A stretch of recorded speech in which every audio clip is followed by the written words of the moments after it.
क्या आप जानते हैं, इस पृथ्वी पर ऐसे 7 महान योद्धा हैं जो आज भी जीवित हैं, जिनकी मृत्यु कभी नहीं होगी।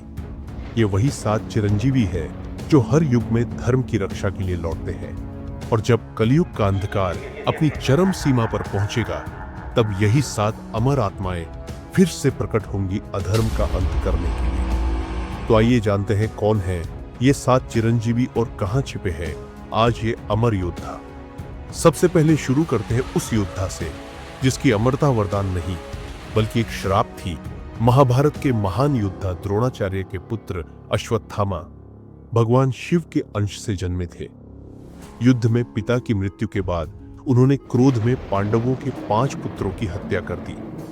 श्री कृष्ण ने उन्हें श्राप दिया, तू हजारों वर्षों तक जीवित रहेगा, पर तेरे शरीर से कभी घाव नहीं भरेंगे। इस प्रकार वे पहले चिरंजीवी बने जो मृत्यु से भी भयानक जीवन जी रहे हैं। लेकिन अगला चिरंजीवी श्राप से नहीं, भगवान विष्णु के वरदान से अमर हुआ था। राजा महाबली प्रहलाद के पौत्र और असुरों के महान राजा थे। उनकी भक्ति और दानशीलता इतनी अद्भुत थी कि स्वयं भगवान विष्णु वामन अवतार में उनसे भिक्षा मांगने आए। वामन ने 3 पगों में पृथ्वी और आकाश नाप लिया और तीसरे पग के लिए महाबली ने अपना सिर झुका दिया। उनकी भक्ति से प्रसन्न होकर विष्णु ने कहा, तू पाताल लोक में रहेगा, लेकिन हर युग में मेरी आराधना करता रहेगा। अब आते हैं उस ऋषि की ओर जिनकी कलम ने पूरे युग का इतिहास लिख डाला। वेद व्यास भगवान विष्णु के अंश अवतार माने जाते हैं। उन्होंने महाभारत, पुराणों और वेदों का ज्ञान मानव जाति को दिया।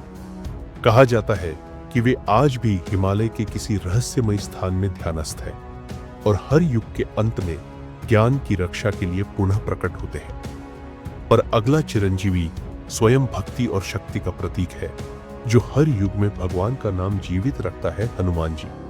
भगवान शिव के रुद्रावतार और श्री राम के अनन्य भक्त हैं। सीता माता के वरदान से वे हमेशा जीवित रहेंगे और राम नाम का प्रचार करेंगे। कहा जाता है कि जहां भी राम कथा होती है, वहां हनुमान अदृश्य रूप में उपस्थित रहते हैं। लेकिन जो अगला चिरंजीवी है वह राक्षस कुल का है, पर धर्म की रक्षा के लिए जीवित है विभीषण। रावण के भाई थे, पर उन्होंने धर्म का पक्ष लिया और श्री राम का साथ दिया। युद्ध के बाद राम ने उन्हें लंका का राजा बनाया और कहा, जब तक धर्म रहेगा तू जीवित रहेगा और लंका की रक्षा करेगा। आज भी कहा जाता है कि विभीषण लंका की रक्षा के लिए अदृश्य रूप में वहां विद्यमान है। अब जिस चिरंजीवी की बात करेंगे वह ऋषि है जो आज भी पृथ्वी पर तपस्या कर रहे हैं। कृपाचार्य महाभारत के समय के महान आचार्य थे, जिन्होंने दोनों पक्षों को शिक्षा दी। उनकी निष्पक्षता और ज्ञान के कारण उन्हें भगवान कृष्ण ने वरदान दिया, तू तब तक जीवित रहेगा जब तक पृथ्वी पर धर्म का अस्तित्व रहेगा।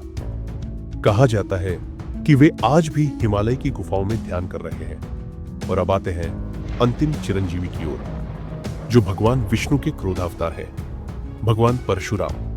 विष्णु के 6ठे अवतार माने जाते हैं। उन्होंने अधर्मी क्षत्रियों का 21 बार संहार किया और फिर तपस्या में लीन हो गए। कहा जाता है कि जब कलयुग का अंत होगा और भगवान कल्कि का जन्म होगा, तो परशुराम स्वयं आकर उन्हें दिव्य अस्त्र प्रदान करेंगे। कहते हैं जब कलयुग का अंधकार बढ़ेगा, तब यही 7 चिरंजीवी फिर से पृथ्वी पर लौटेंगे। धर्म की स्थापना और अधर्म के अंत के लिए